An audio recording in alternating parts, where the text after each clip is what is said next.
Hi weavers, welcome to one India Telugu.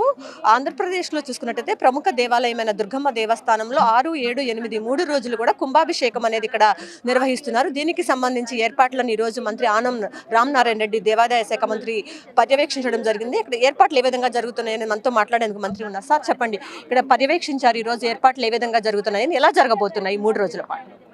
ఒక organised విధానంలో, ఒక ప్రణాళికాబద్ధంగా ఈనాడు కుంభాభిషేకం జరగాల్సినటువంటి దుర్గా మల్లేశ్వర స్వామి ఆలయంలో ఏర్పాట్లన్నీ కూడా చేయడం జరుగుతుంది.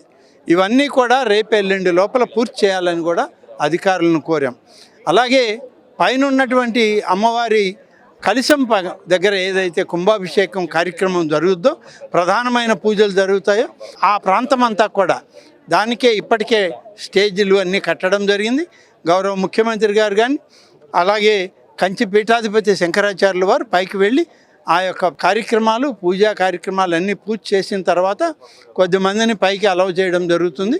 తర్వాత మాత్రం కింద అమ్మవారి దర్శనానికి అందరినీ అలౌ చేయడం జరుగుతుంది. ఎంతమంది భక్తులు రావచ్చని అంచనా వేశారు? దాదాపు 2.5 నుంచి 3 లక్షల మంది 3 రోజుల్లో భక్తులు రావచ్చని ఇప్పటికి అంచనా ఉంది. అయితే మొత్తానికి చూసుకున్నట్లయితే 2 నుంచి 3 లక్షల మంది భక్తులు అయితే రావచ్చని చెప్పి అధికారులు అయితే అంచనా వేస్తున్నారు. దీనికి సంబంధించి అన్ని ఏర్పాట్లు కూడా చేస్తున్నామని చెప్పి ఇక్కడ మంత్రి అయితే చెప్తున్న పరిస్థితి కనిపిస్తుంది. 3 రోజుల పాటు అత్యంత వైభవంగా దుర్గమ్మ దేవస్థానంలో అయితే ఈ కుంభాభిషేకం అనేది నిర్వహించనున్నారు. దీనికి సంబంధించి అయితే ఇప్పటికీ క్యూ లైన్లు ఏర్పాట్లు అన్ని కూడా చేశారు. పటిష్టమైనటువంటి పోలీస్ బందోబస్తును కూడా ఏర్పాటు చేస్తున్నారు.